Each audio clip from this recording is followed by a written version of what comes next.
compartir pues una visión del pasado.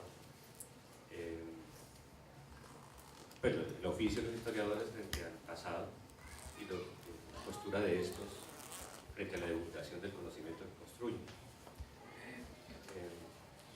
He tenido algún quebranto de salud, entonces creo que no voy a poder hablar mucho. Mi estilo es muy discursivo, yo suelo hablar mucho, pero entonces recurrí como a las imágenes. Entonces voy a presentar un proyecto pedagógico bien. La intención es mostrar que el oficio del historiador, el historiador produce unos conocimientos, produce un discurso, las dos cosas, conocimiento y discurso. El discurso se le llama saber, y ese es el saber que se vivencia, se multiplica, se reproduce en el ámbito escolar y en la sociedad misma. Entonces, la propuesta es ¿dónde está el conocimiento o cuáles son las fuentes del conocimiento para las prácticas de enseñanza?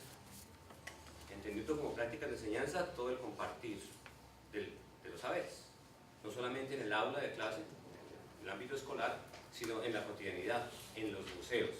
Entonces hoy el museo, por ejemplo, podemos decir que el museo es un componente vital de la formación de los seres humanos, es un componente del ámbito escolar, es auxiliar del ámbito escolar formal, pero también el museo dinamiza la formación de los seres humanos en la informalidad. Digamos que hoy yo le puedo hacer como ciertamente un homenaje a los museos o a la visión pues, pedagógica de las imágenes. Les voy a presentar unas imágenes del devenir histórico. La charla era en torno al poblamiento y la institucionalidad primigenia de las entidades territoriales del corredor fronterizo. Entonces, ese es el objeto. ¿Cómo se institucionalizaron los poblamientos? ¿Cómo se construyó el territorio a través del tiempo? Esto se ha estado publicando en varios libros. En este momento último lo que estamos haciendo es como una postura pedagógica desde el ámbito crítico para la pedagogía, una postura didáctica, crítica, constructiva. Entonces intentamos formar maestros, apoyar la formación de maestros. De hecho, estos textos los estamos publicando en las revistas especializadas, en este caso la revista de Pedagogía, la Escuela Superior Matriculadora de Cúcuta. Es una revista que tiene un contenido muy dedicado a lo pedagógico, y aquí queremos que los maestros vayan asumiendo ese rol de responderse una pregunta fundamental: ¿cuáles son las fuentes del conocimiento para sus prácticas de enseñanza? En este caso, las fuentes del conocimiento en el ámbito de las ciencias sociales, especialmente la historia, para que el maestro tenga una relación directa con las fuentes del conocimiento, es decir, con los historiadores. Porque ocurre que los historiadores salimos de las escuelas o trabajamos con las escuelas y allá son todavía pues, el ámbito evidentemente académico, universitario, pero hay que trabajar también hacia la democratización de sus conocimientos, hacia la divulgación general en el ámbito educativo. Todavía no estamos impactando el ámbito educativo como tal. Se miran los textos escolares, se siguen enseñando todavía cosas muy primarias, erróneas, la más de las veces, y entonces uno termina como historiador siendo iconoclasta de esos grandes mitos, hablando de identidad, por ejemplo, que se siguen enseñando, después siguen dibujando, los artistas siguen haciendo cosas pues revesadas, digamos, como artistas hacen cosas terriblemente revesadas, porque no tiene que ver con el pasado realmente. Se dibuja, se trabaja en términos del arte, es sumamente mal el pasado. El artista no está investigando, no está leyendo, no está comprendiendo el pasado. Él hace unas imágenes del pasado. Si no, pásense por el puente frente al éxito. Hay unas pinturas que, bueno, pero eso hay problemas ahí. Problemas de conocimiento, problemas de fuentes, problemas de comprensión del pasado. Entonces miremos el recorrido que se les ha mostrado a los maestros desde una perspectiva ilustrada. ¿Qué hicimos? Ilustrar, utilizar el video, utilizar otras estrategias, soportadas sí en fuentes del conocimiento, en archivos, en el discurso del historiador.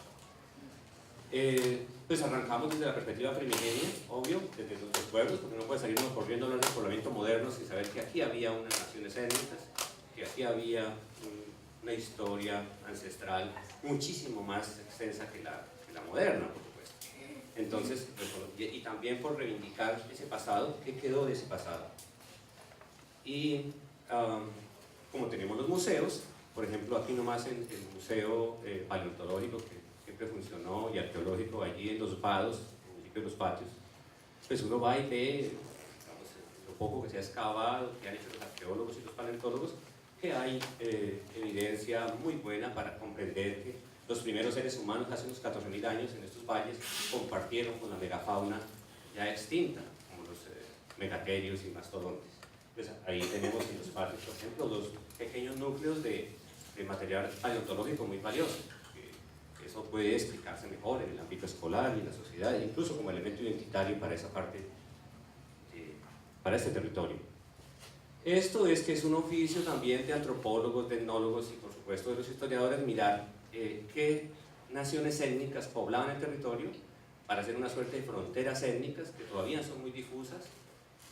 La información disponible desde la crónica, los documentos españoles pues dan unas ideas en el ámbito de qué vieron los españoles, cómo los vieron, pero también hay que trabajar con la arqueología para contrastar la información de las crónicas, la información de los documentos españoles y hacer una visión de este territorio. Estas son las naciones étnicas pues para esta parte fronteriza, pues muy hacia Mérida, la zona del Táchira y por supuesto en lo que comprende al actual territorio del norte de Santander. Ahí están las naciones étnicas, que es una visión muy especial para ver las raíces, para poder hacer trabajo arqueológico y para avanzar en la búsqueda de mejores fuentes para explicar. Elementos identitarios que nos han quedado, que esto es muy valioso. Yo reivindico mucho esto, trabajo con la parte de arte rupestre. Aquí se hizo un inventario de arte rupestre en el año 2006, 2007. Quedó un compendio muy significativo, está en el ICANN, se publicó por ahí un informe muy pequeño, pero en todo caso hay un producto grande sobre eso. Hay también un trabajo pues, muy a nivel personal, de nivel de empeño individual con el historiador Miguel Ángel Salamanca allí en Venezuela. Él fue el primero que empezó a traer una idea reivindicativa de los trabajos anteriores, de los principios del siglo XIX, y Miguel Ángel nos recorrimos todo el territorio buscando esos petroglifos de ese arte rupestre. Es una cosa que estamos como en deuda, tanto con el Táchira como con el norte de Santander, de publicar una obra que pues, tanto Miguel Ángel como uno se va en cualquier momento y queda. Hay unas cosas muy valiosas, por ejemplo, ustedes ven esa imagen del fondo, eso es Cucutilla. Cucutilla es algo así como el San Agustín del nororiente colombiano. Cucutilla tiene un potencial extraordinario, son unos petroglifos enormes, son unas rocas imponentes, con unos grabados ahí de los pueblos que vivieron asociados a tradición de sal, tradición de circuitos humanos en todo el río Zulia y la parte alta del río Zulia. Entonces, lo más significativo que expone Miguel Ángel, por ejemplo, es que es toda una región, porque el Táchira reproduce los mismos petroglifos. Entonces, toda esta cuenca del Zulia, Catatumbo, Maracaibo, es muy rica en este horizonte de petroglifos, en todos los sectores. Hace poco vandalizaron unos allí en Zulia, en el municipio de Sardinata, perdón. Pues lo publicamos, lo denunciamos, pero lamentablemente la autoridad cultural y la autoridad pública no toma cartas mucho en el asunto. Uno de los lugares más icónicos a nivel de petroglifos de Sardinata lo vandalizaron, le clavaron unas cosas en la roca, la dañaron. Que prefiero no publicarla para no volver a sentir enojo. Y bueno, finalmente llegan los españoles. Esta es una historia que estamos tratando de que se cuente mejor. La historia de la conquista ha sido muy mal contada, ideologizada. Los historiadores hacemos un esfuerzo por depurar la teoría, el tema ideologizante, los discursos intencionados a favor de tal o cual, ¿no? Generar odios y cosas. No, el historiador explica el pasado, lo comprende y explica el pasado. Y como maestros intentamos que el otro también comprenda el pasado, ¿cierto? Ese es nuestro trabajo en realidad. Entonces estamos haciendo un discurso que explique mejor la venida de las huestes españolas que encontraron, qué traían, qué intenciones traían, quiénes eran sus actores, quién los acompañó, pues mapear las rutas, cómo se relacionaron con ellos. Entonces, el encuentro de esos dos mundos. Esta discusión arrancó con mucha fuerza por allá con el quinto centenario, en el año 92. En aquellos tiempos, como dice la Biblia, estábamos apenas haciendo el pregrado, pero participamos en esas discusiones allá en el Congreso de Historia, que en aquella ocasión lo hicimos en la Universidad Nacional de Santander, el de 1992, el del quinto centenario. Allá hubo 10 posturas muy beligerantes frente al tema, pero que eso sirvió mucho en nuestra formación para ir depurando un horizonte histórico, un horizonte teórico que explique mejor esto. Y entonces, en mi caso, la vocación y la inquietud historiográfica me lleva a mirar los actores, la vida de los actores, qué hacían, qué pensaban, qué comían, hasta cómo hacían el amor, qué pasaba, qué visiones tenían del mundo, del agua, del sol, de todas las cosas. Entonces, es una visión como etnográfica, como antropológica, que ayuda mucho en el mundo de las mentalidades, además, por el lado de la historia, de George Duby, bueno, para comprender mejor esta gente. Y ahí entonces plasmamos, dibujamos, ¿sí? En el esfuerzo de contar mejor es un poco mirar los elementos, digamos, los casos en que hubo violencia extrema y los casos apacibles de la conquista, como es el caso de nuestros valles. El Valle de Cúcuta fue apacible, los recibieron, la gente, bueno, no hubo tales alzamientos, masacres, cosas de esas, aunque sí en otros lugares fue muy crítica, como el caso del Valle de los Locos en la Bateca actual, que sí hubo unas confrontaciones muy fuertes. Lo otro que estamos contando también es que la participación de los mismos indígenas en la conquista. La conquista no hubiera sido posible sin los propios indios. Los indios fueron los conquistadores más avesados. Cada nación étnica que se iba incorporando al sistema servía de guía y servía de apoyo para ir al siguiente territorio. La conquista de los chitareros en esa parte del país no hubiera sido posible sin los muiscas. Los muiscas fueron incluso mucho más beligerantes, mucho más agresivos con las naciones étnicas que iban conquistando. Allí en el Valle de la Bateca, en una confrontación que hace Pedro de Orsúa con los indios del pueblo de Ima, fueron los indios muiscas del servicio quienes arremetieron con mayor vigor contra los naturales de la tierra, incluso arrancando los niños de los brazos a las señoras y tirándolos sobre las rocas para servirse mejor de las indias. Entonces, esa historia que los indios sufridos a cargo de esos españoles agresivos y violentos, pues sí y no, porque incluso, como les decía, la conquista no hubiera sido posible si no se hace con el favor de los mismos indios. Aquí esta no es una postura hispanófila, es una postura para mostrar los actores, ¿no? Recuerden que estoy diciendo que uno de mis mayores empeños es revisar los actores uno a uno, con qué intencionalidad trabajó, por qué trabajó, sus lenguajes.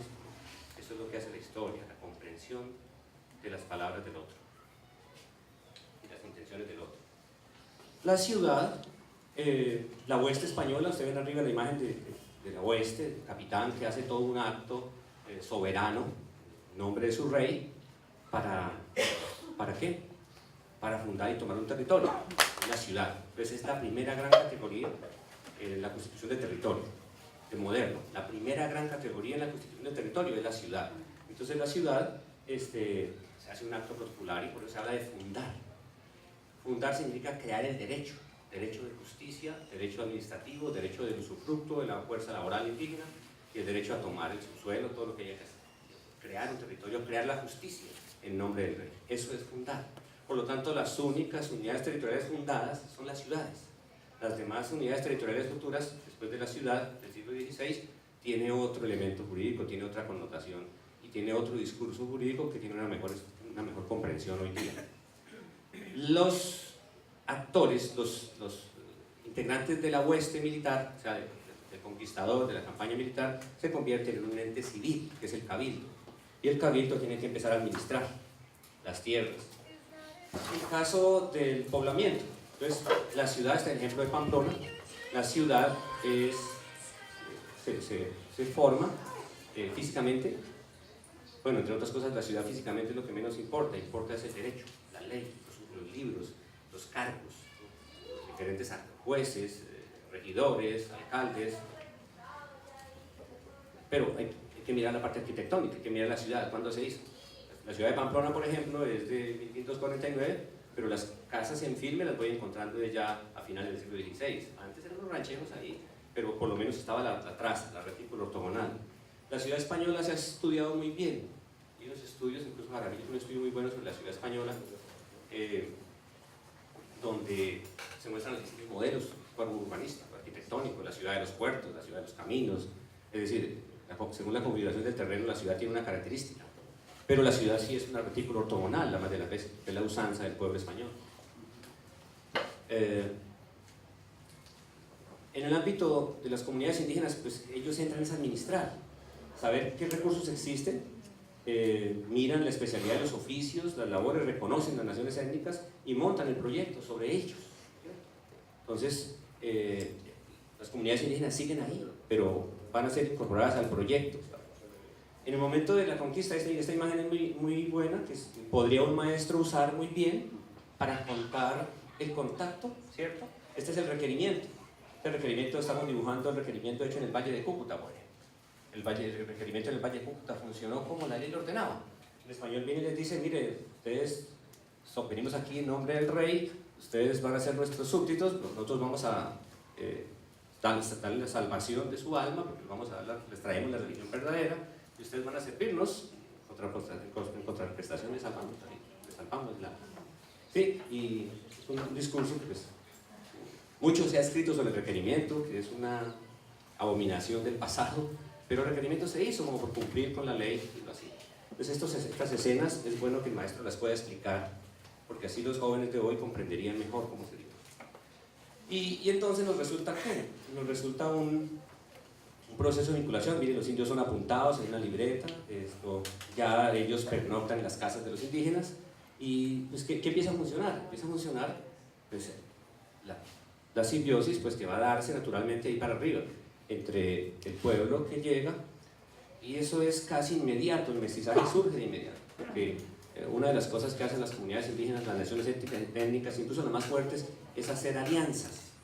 Cuando el requerimiento se atendió entre pueblos de mediano poder político y territorial, incluso los grandes, lo primero que se ofreció, que le ofrecieron a los españoles, fueron sus niñas, sus princesas, sus doncellas, hija o sobrina del cacique, para fundar alianzas, y rápidamente pues arranca el mestizaje.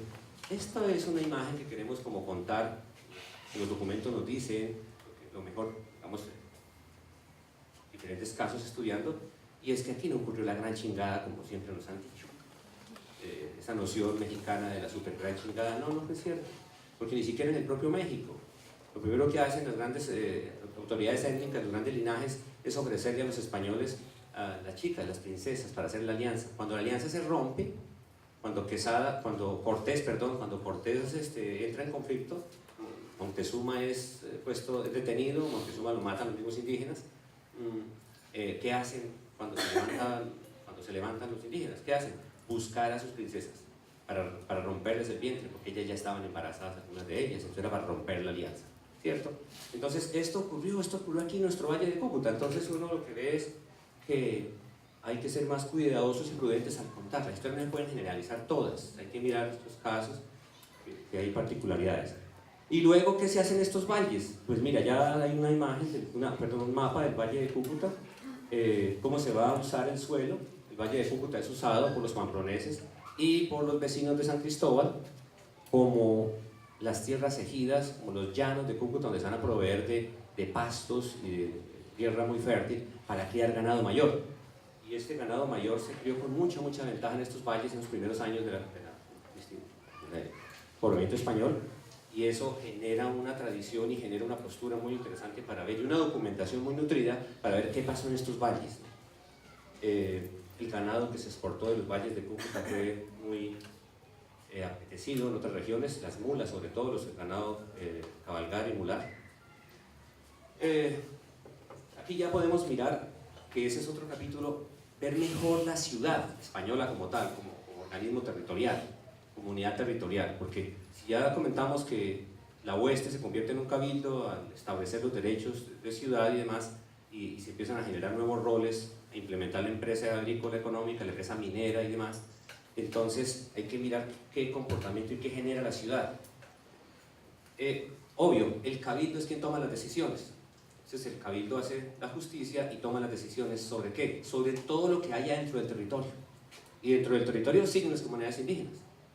Una cosa sí toca decir, El descenso de la población, la caída demográfica de la población hispánica, prehispánica ya en el seno de la sociedad española es muy fuerte en los primeros años.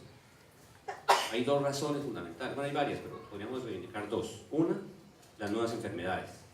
En el año 59 llegó la peste, la viruela, eso fue fatal, sobre todo en la zona minera. Todos sabemos, los indígenas no tenían esos anticuerpos, su estructura física, orgánica, las defensas para esas nuevas enfermedades, y con un sarampión, con una gripa, ellos morían en masa. En algún tiempo estuvimos excavando un cementerio arriba, en el páramo de Berlín, en un pueblito que se llama Ucatá, que era el pueblo de indios, y allí enterraban los mineros que iban falleciendo, y en una sola tumba, hecha aún en la perspectiva prehispánica, aparecían familias enteras de fallecidos. Esos restos fueron analizados allá en la UIS con el apoyo del antropólogo Vicente González de Bogotá, y se fecharon esos elementos, y sí, de los tiempos exactos de la viruela, en 1559 en adelante.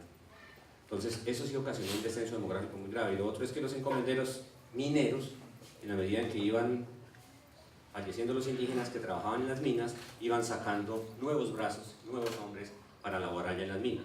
Pero los hombres también llevaban en ocasiones sus mujeres para que les hicieran la comida, para que no. Los asentamientos mineros eran muy populosos, donde las enfermedades pululaban con mucha facilidad. Entonces ese es un factor del descenso demográfico. Pero el otro factor es que también los involucran en toda la empresa, como arrieros, como labradores de la tierra, servicio doméstico. Pues así es como los pueblos se desarticulan un poco en lo demográfico. Uno de los avances que hemos logrado es detectar exactamente el comportamiento demográfico de todos ellos, y las condiciones de cada pueblo y cómo van desapareciendo uno a uno, para poder ir mapeando dónde van quedando los pueblos de indios cuando fue la hora de ver el origen de los pueblos actuales. Pues ahora más adelante muestro los pueblos de indios para ver entonces cómo estos pueblos de indios fueron como recogiendo la población que iba quedando en el seno de la sociedad española. Aquí están como las jurisdicciones de las ciudades españolas, digamos que estos son los primeros territorios. Esa es una historia muy copiosa, por cierto, ¿no? Hay que contar cómo funcionó cada ciudad, qué alianzas se dieron.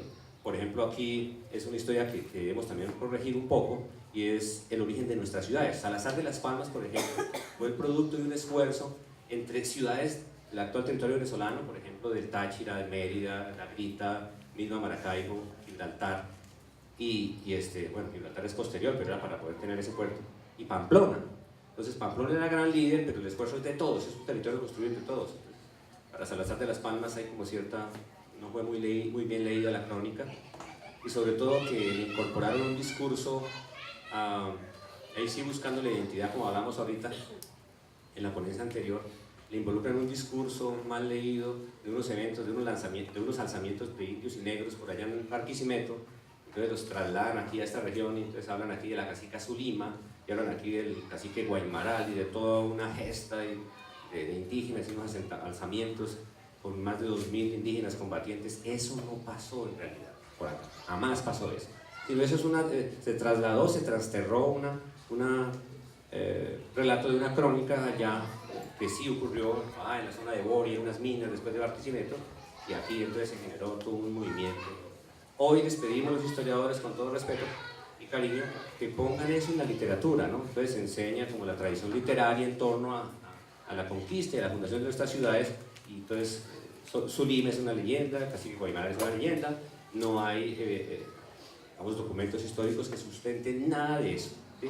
De hecho, el relato lo inició Belisario Matos Hurtado tomando aguardiente por allá en una cafetería en Pamplona en 1905.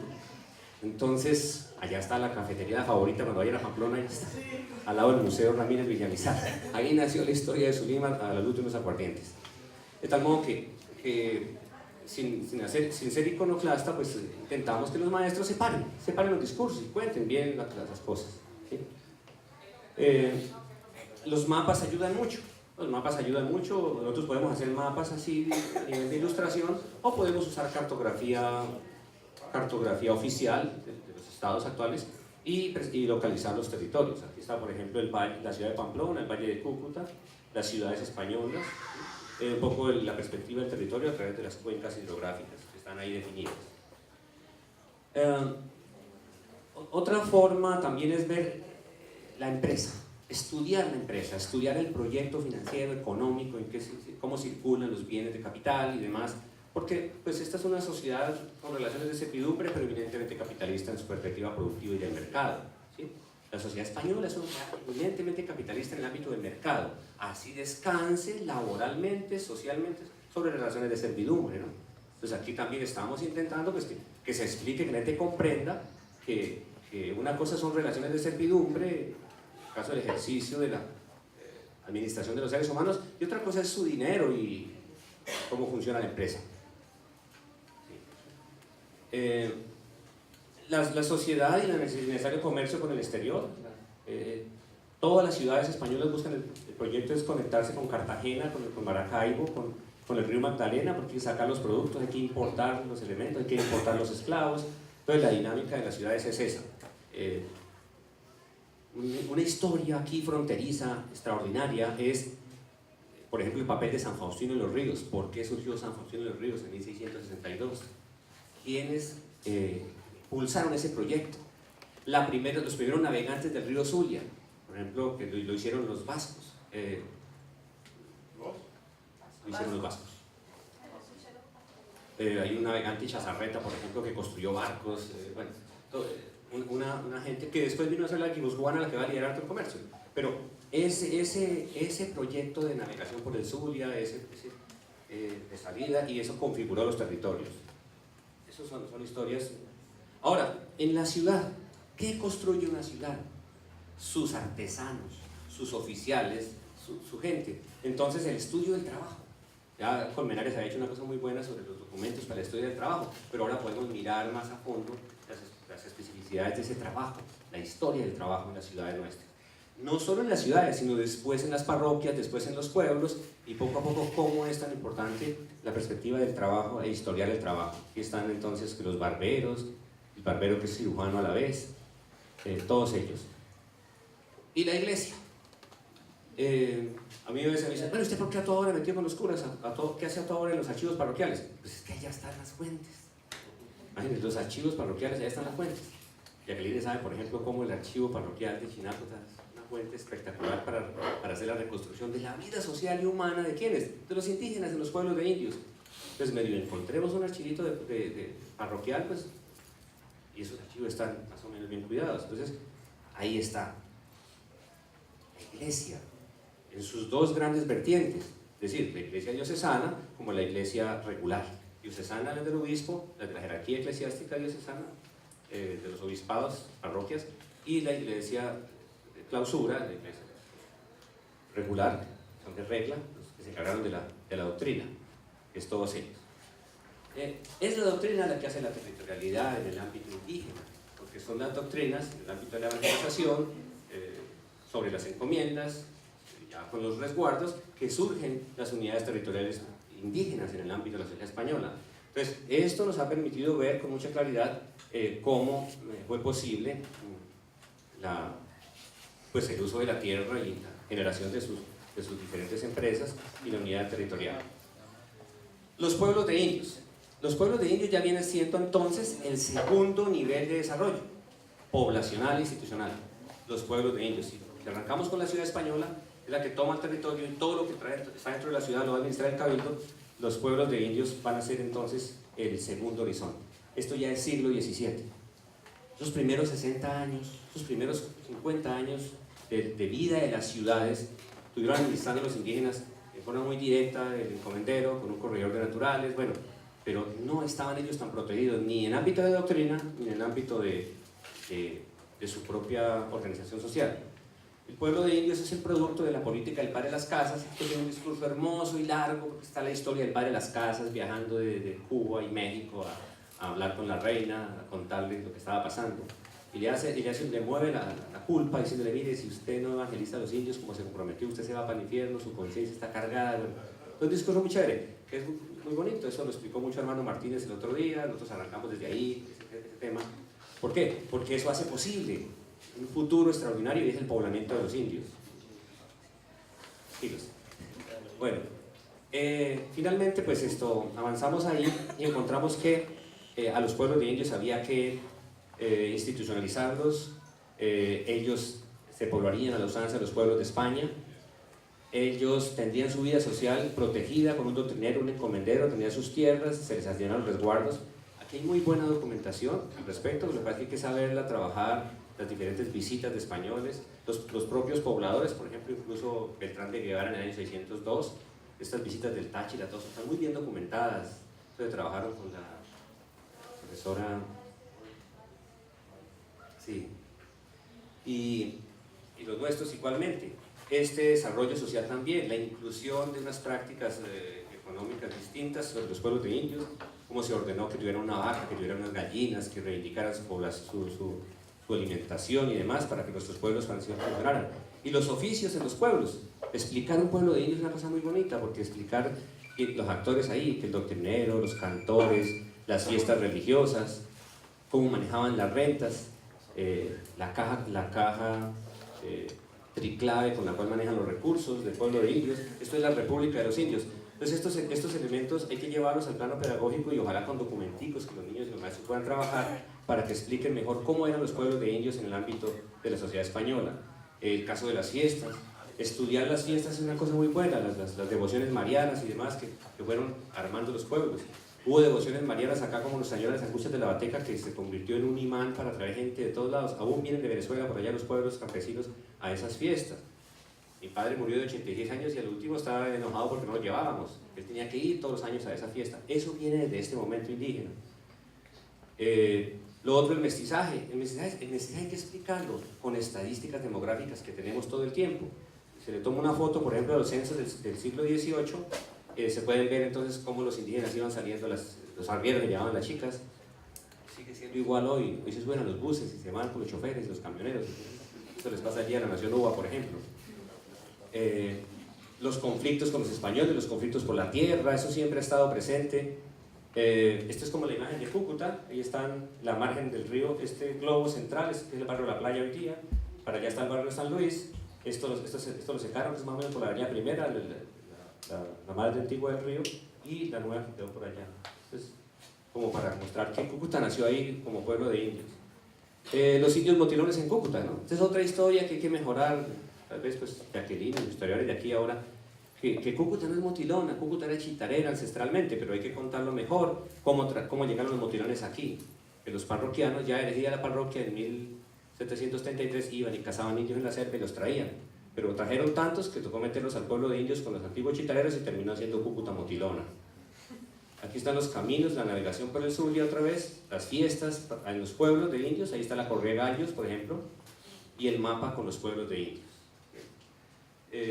Solo voy a pasar las imágenes finales, porque aquí ya llevo los pueblos de indios. Esta ya es la parroquia, en el caso la parroquia más antigua del territorio es la de San José, 1734. Solo me tomo un segundo para decir esto. La parroquia, la historia de la parroquia de Cúcuta está un poquito mal contada, por mala interpretación. La fundadora no es Juan Aragel de Cuellar, las parroquias no se fundaban, se elegían, es un grupo de pobladores blancos hacendados que ellos deciden hacer un proyecto, lo presentan y logran un título de erección parroquial. Y ese título es del 20 de noviembre de 1734. En el 33 apenas estaban cumpliendo los requisitos. Entonces, son unas cosas que no solo por la fecha, sino porque hay que aprovechar ese sesgo interpretativo de los documentos para contar mejor cómo se instituían las parroquias en el siglo XVIII. Y ahí está la de Cúcuta. Todo el poder económico que tiene Cúcuta con la industria, y están ellos tomando decisiones, mirando lo del transporte, las mercancías que salen para Maracaibo, la importación de mercancías, los diálogos, las decisiones que toman, ya ahí a nivel de, hasta que logran que la parroquia pues construir la plaza y ahí donde está hoy. El listado que ya hoy día se ha publicado muchas veces, el listado de los primeros pobladores parroquiales. Aquí es como allá en la audiencia les dan el título viene de la audiencia, este presidente de la audiencia que lo firma, ¿sí? El título de parroquia, ya después entonces cómo constituyen la plaza y toda la dinámica social en torno a la parroquia, los servicios de la justicia, tienen que tener un alcalde, cárcel y demás elementos para hacer institucionalidad, hasta que finalmente pues hacen vida social y todo lo que, como la utilidad pública de la parroquia, para poder mostrar entonces en el mapa, finalizando el siglo XVIII, un tapizado de pueblos de indios y parroquias a la vez. Entonces es así como usted puede encontrarle a cada unidad territorial su origen, si era un pueblo de indios, si era una parroquia, si era una ciudad y demás. Y aquí nos agarra ya el tiempo de la independencia y entonces, el tiempo del desarrollo más tardío, porque los comuneros les permiten a ellos sustentarle ante el rey unos favores y así los eligen en villa. Pero las villas son una categoría importante a nivel político porque les dan gobierno propio, como ciudad. Lo mismo, es un título real, es el caso de Villarrosario que están construyendo, el caso de Villarrosario y el caso de San José de Cúcuta. ¿Cuál es el motor de estos pueblos? El cacao. El cacao. Por eso por ahí hay dos libros, de hecho, que llaman Los pueblos del cacao, y ese es el motor de esos dos. Ahí están construyendo Villarrosario, esta es la construcción del templo, ahí está la villa, ¿cierto? Entonces hemos mirado, eso ya está publicado también en varios, incluso los documentos mismos de cuánto costó la iglesia, el contrato, la madera, todo eso, como por reivindicar la perspectiva del museo, y aquí están los constituyentes y ya es el futuro político que la independencia les trae. Yo voy a pasarme estas cositas que es como la parte del nacimiento de la República. Estamos a puertas de la conmemoración del segundo centenario de la Constitución. Pues aquí el día de hoy, por ejemplo, entre ayer y hoy, aprovechando la presencia de los compañeros venezolanos, es un honor tenerlos acá, con la hospitalidad y el apoyo del Ministerio de Cultura y la Casa Museo, ir armando el equipo académico que haga una nueva lectura, busque más documentos y presente al mundo y a nuestra gente, que presentemos al mundo y a nuestra gente el valor, el significado y el discurso necesario para estos tiempos sobre el segundo centenario de la Constitución de la Gran Colombia. Porque a fin de cuentas, como dijera por ahí nuestro maestro Martínez, tomado de los autores de Anales y de la Nueva Historia, la historia es la respuesta del pasado a las angustias del presente. Hoy tenemos nuevas angustias, nuevas preguntas y volvemos al pasado, ¿sí? Para volver a contar esa perspectiva de qué pasó con esa independencia, con ese proyecto, qué pasó con esas provincias originarias de la Gran Colombia, mira, ahí está qué pasó con esos diputados aquí, su economía en el siglo XIX a partir de ese proyecto, ¿sí? Una mirada a la economía por ese lado, los nuevos actores, los extranjeros nuevos, las nuevas potencias, los nuevos recursos. Aquí en el Valle de Cúcuta fue después de la Gran Colombia que conocen los espaguetes, aquí conocen los cubiertos, antes se comían una totuma y con una cuchara de palo, los billetes, las guerras civiles. Entonces es la historia del siglo XIX, la Cúcuta después del terremoto, para poder encontrar entonces, bueno, aquí ya es una síntesis que yo presento muy rápida, usando la cartografía moderna. O sea, cómo se puede usar también la cartografía moderna para presentar. En este caso, la primera es la reconstrucción de los espacios ocupados por las etnias, por las naciones étnicas antes de llegar los españoles, por lo menos lo que ellos encontraron. El segundo es cómo se configuraron los territorios de las ciudades. Ustedes pueden ver, hay una relación casi directa, porque es que a cada nación étnica le ponen una ciudad, ¿sí?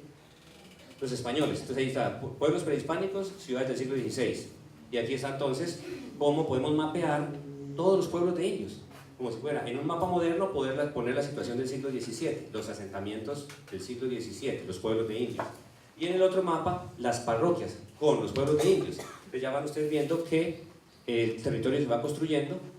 Y finalmente, esta es la última diapositiva, cómo le podemos presentar debidamente sustentada tanto al ámbito escolar como a la sociedad. Mire, los momentos del poblamiento, los nombres originales de cada asentamiento, las fechas en que se instituyó el asentamiento y ojalá el acto administrativo, las cosas con las que se dieron, y un poco el estado y los nombres actuales. Ese es el panorama para este departamento, sus 40 unidades territoriales. Pero también se le puede incorporar en este mapa pequeño, en este mapa de este lado, por ejemplo, incorporamos los asentamientos con diferente color para cada siglo, para cada momento histórico, y podemos revisar también aquellos que no son municipios, pero son asentamientos importantes, que están ahí, son corregimientos o centros poblados de los actuales. Pueblos de indios, por ejemplo, como Aspacica, allá cerca de Ocaña, que hoy en día y eso pertenece a la playa de Belén, y entonces es la playa de Belén, el municipio, que histórico, que no sé qué, pero es un municipio de ayer tarde, de 1930 para arriba. La Aspasita era el pueblo de indios, sin embargo hoy en día nadie lo menciona, está en una montañita, y era el límite entre la nación Motilona y la nación Acaritama, del sector de Ocaña. Entonces, ese es el paseo, ese es el proyecto pedagógico, es el proyecto de enseñanza de la historia, que busca que se conecte la enseñanza con la construcción del saber, es decir, que haya una relación entre las fuentes del conocimiento, que se hace en la academia, que se hace con fuentes de evidencia empírica, ojalá primaria, como crítica a la secundaria, a los hechos ya escritos, con la práctica pedagógica. Eso para evitar la tradicional, recurrente y aún presente ruptura fáustica que existe. ¿Qué es una ruptura fáustica? La escuela va por un lado y la academia va por otro. Y entonces la constitución de un colectivo, una nación que sepa su historia, una nación con conciencia histórica, una nación con identidad histórica, no se forma. Pero los chicos ya ni historia leen ni reciben. Entonces lo que se quiere ahora es mirar cómo con proyectos pedagógicos modernos de esta naturaleza, usando pues, esto está en una página web, esto lo pueden descargar a una tablet, el maestro lo podría trabajar muy bien, está acompañada de videos, está acompañada de un acervo historiográfico digital, el PDF, intentamos que todos los libros que se están produciendo vayan allá, a ese acervo de los maestros, para que haya una relación entre lo que los maestros tienen como fuente y deben hacer con el avance que tengamos, pues, que podamos los historiadores y las academias, las escuelas de historia hacer. Muchas gracias.